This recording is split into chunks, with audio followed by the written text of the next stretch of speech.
আজকে আমি চিচিংয়ের ডাল বানাবো। চিচিংয়েটাকে ভালো করে পাতলা পাতলা করে কেটে ধুয়ে নিয়েছি, আর ওখানে মুগের ডাল ধুয়ে জল ঝেড়ে রেখেছি।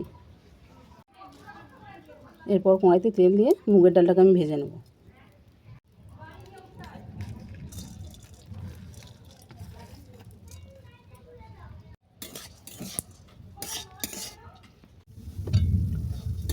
দেখো ডালটা আমার ভাজা হয়ে গেছে। এবার আমি জল দিয়ে চিচিংয়েটাকে তুলে দেবো।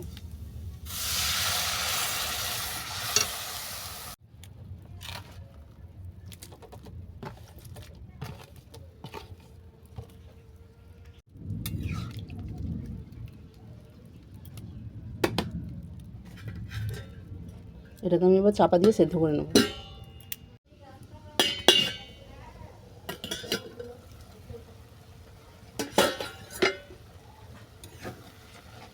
দেখো ডালটা আমার ভালো করে সেদ্ধ হয়ে গেছে।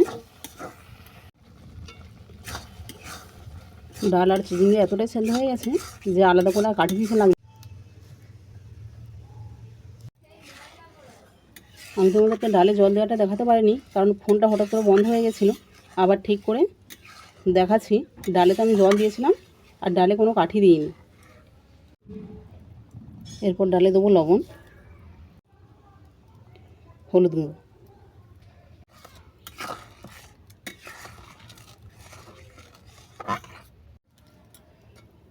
ডালটা আমার ভালো করে ফোটানো হয়ে গেছে। আমি এবার এটাকে নামিয়ে নেব। এরপর কড়াতে তেল দিয়ে আমি ফোড়নগুলো একে একে দিয়ে দেবো। ফোড়নে দিলাম তেজপাতা, শুকনো লঙ্কা, 5 ফোড়ন, গ্রেট করে নেওয়া আদা, 1 চামচের 1/2 চামচ হিং।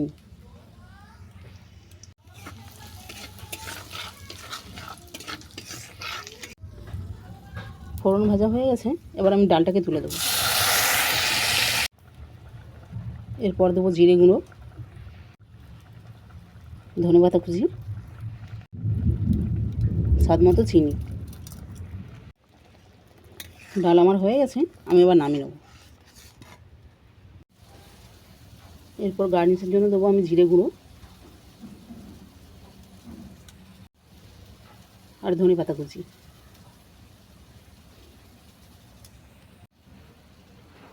চিচিংয়ের ডাল যদি কোনোদিনও না বানিয়ে থাকো, তাহলে এইভাবে বানাতে পারো।